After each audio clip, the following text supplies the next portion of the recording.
All right, thank you for staying with Daybreak. We're about to pick your feedback in just a bit at Trevor Mbija at Citizen TV Kenya. Use the hashtag Daybreak. But let me begin with a conversation that we said it's an exclusive report on details of the agreement signed by leaders of parties affiliated to the Kenya Kwanza Alliance that is led by Deputy President William Ruto. So the full text of the agreement seen by Citizen TV details a post-election power-sharing plan by Kenya Kwanza that includes creation of a position equivalent to that of the defunct Office of the Prime Minister. The Kenya Kwanza agreement states that an office to be named Prime Cabinet Secretary would be created. Power in government. The Kenya Kwanza agreement also allocates positions to Ford Kenya party leader Moses Wetangula, who is proposed for the Speaker of the National Assembly, Kilifi Governor Amason Kingi for the Senate Speaker, and reserves one cabinet position for Maendeleo Chap to be taken by Governor Alfred Mutua should Ruto be elected the president. The agreement, however, sets terms for these allocations, with Mudavadi and Wetangula being required to deliver 70% of the presidential vote in 5 Western Kenya counties to William Ruto. Mutua is required to deliver 35% of the Ukambani presidential vote to Ruto, while Kingi has a 50% threshold to deliver to the Deputy President in Kilifi County. Citizen TV's political editor Francis Gashuri now walks us through the detailed Kenya Kwanza agreement authored by the Tharaka Nithi senator and lawyer Kindiki Kithure. Details of the Kenya Kwanza coalition agreement reads like a return on investment, reap what you sow power sharing deal. The elaborate primary document, drawn by the Tharaka Nithi Senator Professor Kithure Kindiki, was deposited with the Registrar of Political Parties on Sunday night, just before the deadline for coalitions of political parties to outline how they will relate before, during and after the general election, as well as power sharing and government structures should they clinch the presidency. In the power structure outlined in the Kenya Kwanza coalition agreement, the presidential flag bearer position is reserved for United Democratic Party UDA, headed by Deputy President William Ruto. The running mate slot is also preserved for UDA and specifically for the Mount Kenya region. Save for the names of potential candidates, this geolocation hint is expected to end any further speculation on the Ruto running mate question. The Kenya Kwanza power deal allocates Amani National Congress ANC leader Musalia Mudavadi the Prime Cabinet Secretary slot if Ruto clinches the presidency in the August State House race. The National Assembly Speaker's seat is reserved for Bungoma Senator Moses Wetangula and his Ford Kenya party. According to the Kenya Kwanza coalition agreement, the Senate Speaker slot is allocated to Pamoja African Alliance leader Kilifi Governor Amason Kingi, who defected to the Kenya Kwanza Alliance over the weekend. The coalition agreement provides for a cabinet of 21 ministers that will be shared out in line with the pact. In the Ruto power structure, Mudavadi and Wetangula will be allocated 30% of the appointive government positions should Kenya Kwanza win in the August polls. This includes the Prime Cabinet Secretary and 6 Cabinet Secretary slots, National Assembly Speaker, and priority development projects in Western Kenya region. To secure these plum slots, Mudavadi and Wetangula are required to deliver at least 70% of the Western Kenya votes that will be cast in the August presidential race. The 5 counties of Kakamega, Bungoma, Vihiga, Busia and Trans Nzoia, which is administratively under Rift Valley region but politically part of the Western Kenya region, have a combined total of 2.5 million registered voters. Part of the priority development projects negotiated by Mudavadi and Wetangula in the coalition agreement includes completion of all incomplete or stalled bitumen roads, 1,000 kilometers of new bitumen roads, and resources to revive and modernize sugar factories such as Mumias and Nzoia. Such projects are, however, subject to consideration alongside other development priorities in other parts of the country. Kilifi Governor Amason Kingi, who ditched Azimio la Umoja One Kenya team for Ruto's Kenya Kwanza, has negotiated for the Senate Speaker slot in the coalition agreement signed on Sunday night. He also secured a political promissory note for his supporters' appointment to top management positions at the Kenya Ports Authority, KPA. The agreement schedule, however, requires Kingi and his Pamoja African Alliance PA to secure for Ruto at least 50% of the presidential votes cast in Kilifi County in the August State House race. Kilifi County has 582,631 registered voters. In the agreement, Kingi's party will also be supported by the coalition in the race for Malindi, Magarini, Ganze, Rabai and Kaloleni parliamentary seats. Mutua's Maendeleo Chapchap negotiated for one cabinet secretary slot in a ministry relevant to infrastructure or public utilities such as energy or water in the Kenya Kwanza government if Ruto wins in the August presidential race. If Mutua misses the ministerial flag, he will settle for a fallback plan of being nominated to either the National Assembly or Senate, where he will become the majority or minority leader in either of the houses. He must, however, garner for Ruto at least 35% of the presidential votes cast in 3 counties of Ukambani, Machakos, Kitui and Makueni that have a combined voter population of 1.7 million people. It is an area considered a stronghold of Wiper leader Kalonzo Musyoka, who is jostling for the running mate slot in the Azimio la Umoja One Kenya Coalition Party. Very good. On the structure of government, the Kenya Kwanza Coalition Agreement outlines and demarcates functions of the Deputy President and the proposed position of Prime Cabinet Secretary. The Deputy President, according to the agreement, will chair all cabinet committees, oversee implementation of cabinet decisions, coordinate relations between the national and county governments, coordinate planning and supervision of projects and programs funded by development partners, coordinate constitutional commissions and independent bodies in matters that require national government intervention, and undertake any other functions assigned by the President. On the other hand, the Prime Cabinet Secretary, who will be appointed through an executive order within 14 days if Kenya Kwanza clinches the presidency, will be allocated 5 functions, top among them assisting the President and the Deputy President in coordination and supervision of government ministries and state departments, overseeing implementation of national government policies, chairing and coordinating government legislative agenda across all ministries and state departments for transmission to Parliament through leadership of both houses, as well as coordinating and supervising the technical monitoring and evaluation of government policies and projects. Other than the 3 prime constituent members of the coalition, Kenya Kwanza has 11 other associate parties and is seeking more to sign up through the provision of post-election coalitions. According to the general agreements signed between the 3 Kenya Kwanza founder parties and additional member parties, the 11 parties, among them DP, Tujibebe, TSP and Chama cha Kazi, will be allocated a share of the government based on their contribution, including the number of parliamentary and county seats garnered. The coalition's highest decision-making organ, the Party Leaders Forum, will be chaired by Ruto, with Mudavadi and Wetangula as members. Francis Gashuri, Citizen TV. All right, let me bring in Bobby Mkangi on this. Bobby Mkangi is a constitutional lawyer. He's joining us online now. Bobby, what do you make of this structure that is now out?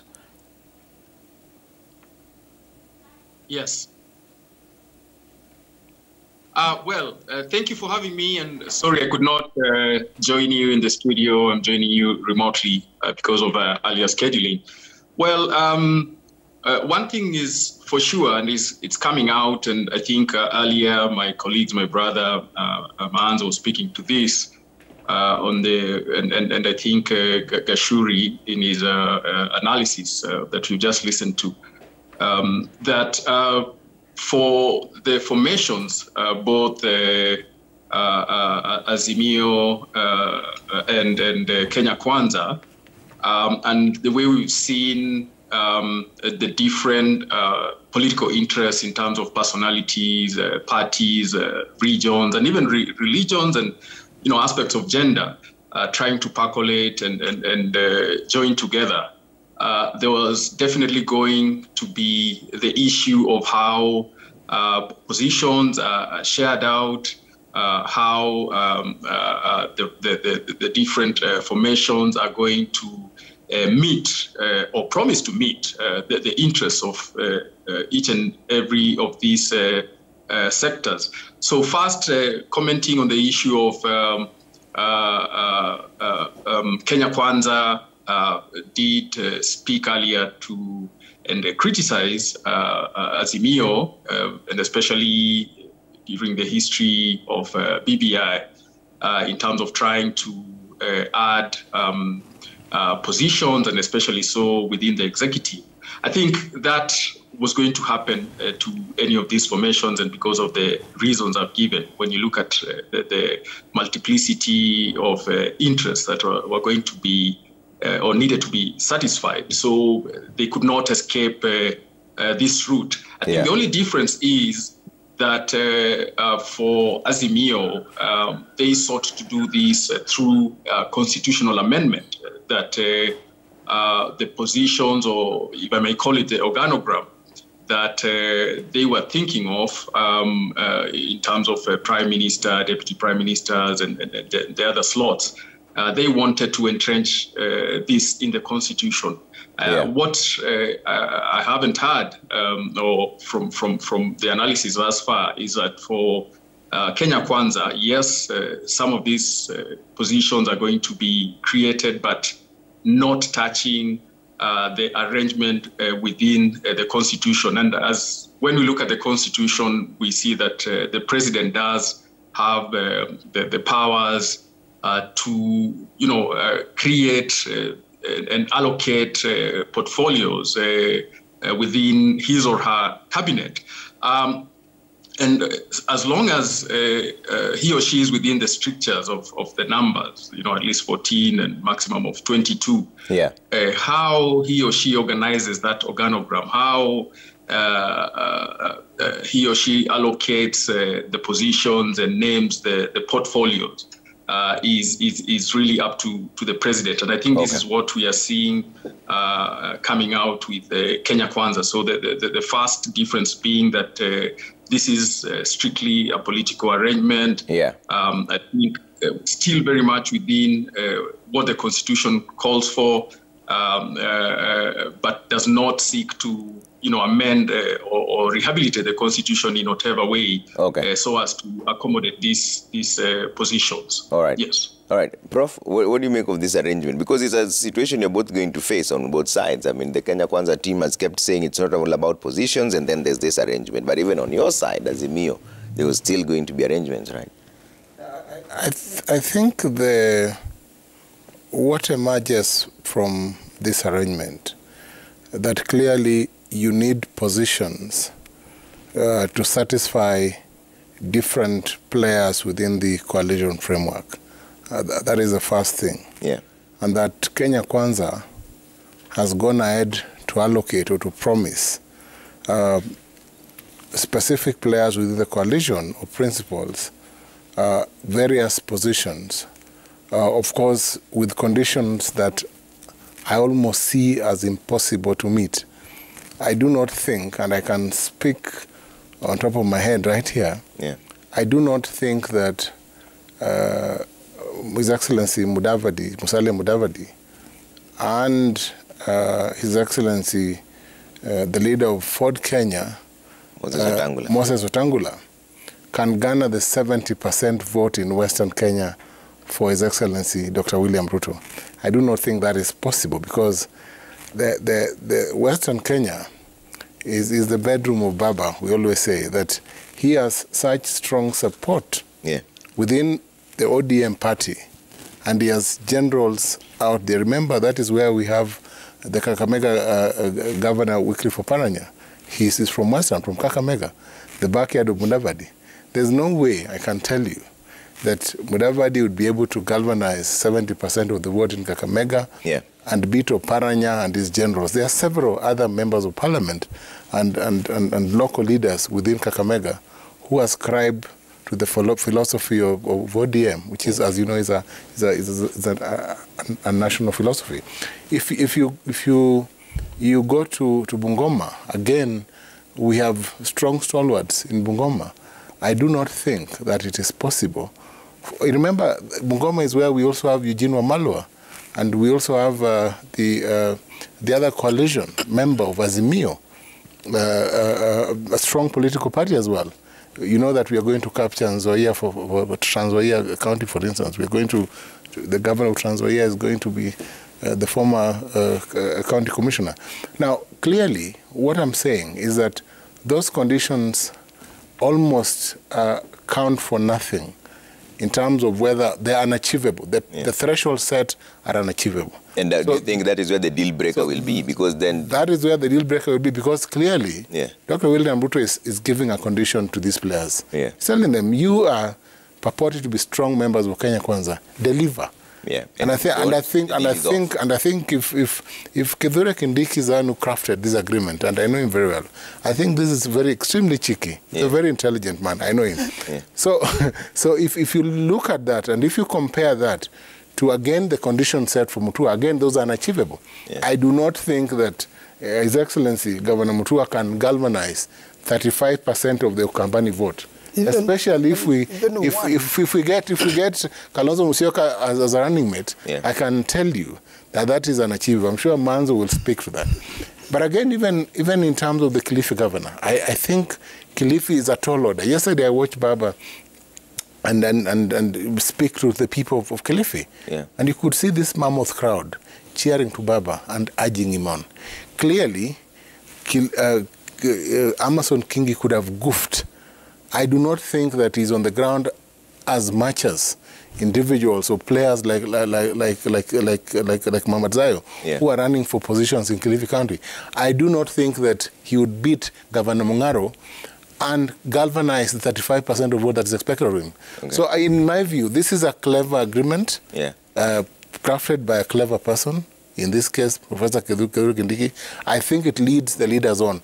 Tell them the prize is here. Yeah. It is so far yet, Sonia. This is what I call an abracadabra moment, where you're given something and you know that it is impossible to achieve. Okay. Manzo? Yes, you know, I've looked at this and it's very interesting. And I think Professor Kindiki was being very, very cheeky. Yeah. For Honorable Kingi, my classmate in the university, to get 50% of the votes in that count now is really, really a tall order. And I said, especially if the running mate of Honorable Raila Odinga is Honorable Kalonzo Musyoka. You know, Honorable Kalonzo Musyoka does a lot of work in the coast and many other parts of the country. And it is how now we played it in Azimio Oka is what is going to kill this. You know, it's ridiculous for Musalia and Wetangula. Yeah. You know, and even these prime CS, even if it's an executive order, I still think it's challengeable in court. You know, an executive order cannot change the structure of government. So you'll be given a big name, but the functions are just of an ordinary minister. And you still have to run around, you know, without the powers you purport to have. So I think Honorable William Ruto remains at the top. Yeah. He pushes these people to give him the vote. But if you don't achieve this, then other people are likely to come and talk over from you. So are you seeing a potential fallout? Yes, a very big one. After elections, say this was the condition, you didn't meet it. So yeah, if you didn't meet it, sorry, and the election is over. You have already been used and dumped. So you know, it's really a tall order for them, and it's quite ridiculous. But again, it depends on how Azimio Oka organizes itself. Yeah. If Azimio Oka has a better deal, and the best deal for them is Honorable Raila Odinga for president, Honorable Kalonzo Musyoka for deputy, and Martha Karua for the National Assembly, because it's going to be a very difficult parliament. It's not going to be easy. And again, we must be very careful in terms of the members of parliament. If you know, you can become president without members of parliament. Yeah. You are only forced into a handshake, because you cannot move, you cannot appoint a speaker. The speaker will automatically belong to the other side. Yeah. And then you cannot appoint ministers. You know, you can't move. So one of the things, despite arranging the power arrangement at the top, the members of parliament are very key to invest in for the presidential candidate. Okay. The moment you miss out on that, then you are in trouble. And I'm really pleading with Honorable Raila Odinga. The only way to clean out William Samoei Ruto and his party UDA, and even the Kenya Kwanza coalition, to clean it out completely in many parts of the country, is having our usual structure with him. Allegedly, we won the election as CORD, we won the election as NASA. what will stop us winning the election as Azimio Oka? Okay. Meaning Azimio Oka. Yeah. Raila Odinga and Kalonzo Musyoka. Bro. Can I add? There's one thing that sticks out, Trevor. The alleged coalition agreement or framework was deposited with the Registrar of Political Parties on Sunday. Yeah. And we know the plays that have gone on for Kingi, Honorable Amason Kingi, Governor, and Governor Mutua. It seems as though there were dealings before, prior to what we have seen in the public. So it means that Governor Kingi and Mutua were perhaps negotiating with the Kenya Kwanza lands before all this went on. And I think this coalition framework also presents a possibility that if His Excellency Raila Amolo Odinga presents a better deal to the two other principals, His Excellency Musalia Mudavadi and Honorable Wetangula, then he could also have an underhand deal. Yeah. It is too much happens behind the scenes. Yeah. And that is the trick of this coalition that I think Mans was alluding to, that it is possible. Yeah. A handshake is a possibility as we move on to the election. Okay. And arrangements that we do not see are a possibility. The confusion, and this is perhaps a question that Mans has raised, the provisions of Article 38 of the Constitution, that you have a coalition member, now you have Governor Kingi and His Excellency Mutua being told that under Section 22 of the Azimio Coalition Agreement, you cannot bolt out 6 months into the election or without 6 months notice, and or 3 months after the election. That means you are stuck with the coalition. Yes, yet at the same time, they are seen campaigning with the other coalition. Yeah. Of course, you cannot force a marriage, and I think Mutua is right on this, that you cannot compel me out of conscience, out of choice, out of association, as duly protected by the Constitution. You cannot force me to associate or to politic in my conscience for someone else. Yeah. That means you will have the possibility of coalition members campaigning for other coalitions, seeking votes for other coalition members. You could have members of Kenya Kwanza also in the night seeking votes for Azimio and vice versa. Yeah. A clear Asterix Obelix moment. Okay. Bobby, is that the way you read it as well? Sorry, come again. Is that the way you read this issue of the fiasco that Professor is talking about, that it is almost like a gap in the law of some sorts, whereby now politicians from either side are allowed to campaign for the opposing coalition? Yes, and I think, first of all, thank you for alluding to Asterix and Obelix, one of my favorite cartoon strips. And I think to that issue, it shows you the complexity of political negotiations in this country, and especially for this election, that as I was saying earlier, trying to do the balancing act and ensure that all interests are catered for. And it's not new. We've seen it before in other election cycles, coming out differently, where candidates are in particular parties, and when during primaries they are thrown out, we see them jumping ship, either as independent candidates or moving to other formations.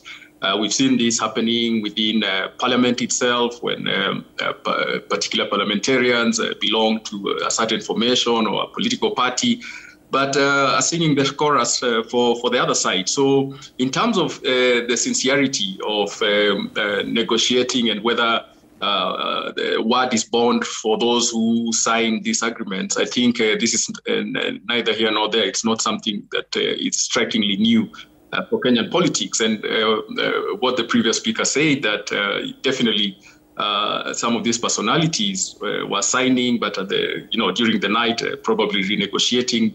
I think that was the case. And unfortunately, I think, yes, on paper, they do remain as members of, and because of the terms, they remain members of, say, Azimio. But as we know, the politics of this country, it's a matter of pointing towards a certain direction and for the followership to follow.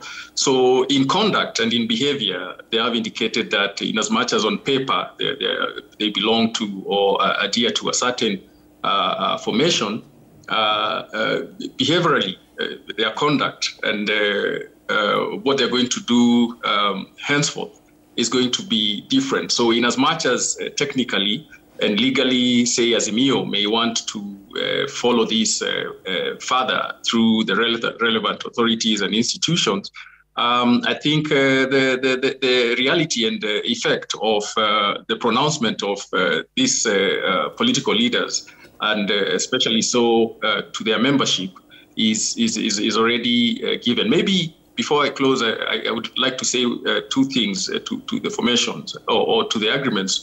I think that the more important thing Kenyans may want to look at also is beyond the division of portfolios and positions for certain political leaders.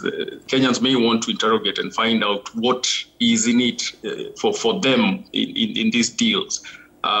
What percentage of the so-called national cake do these formations seek to provide for Kenyans? What are the projects that Kenyans will be seeing on the ground? I think these agreements should also speak to that, so that we are not just left to the issue of certain personalities being satisfied with the promises of certain senior state officers. So I think that is very important. And the other thing probably is to find out also this pegging of these positions to the number of votes to be delivered.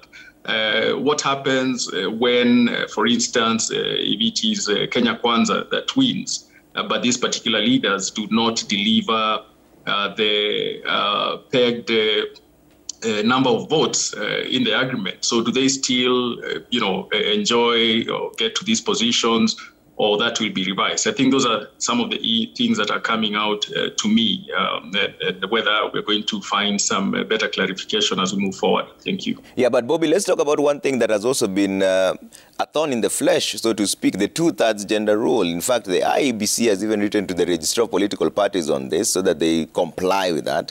Is it time then that the top front runners consider a female running mate so that it starts right from the top as it cascades down?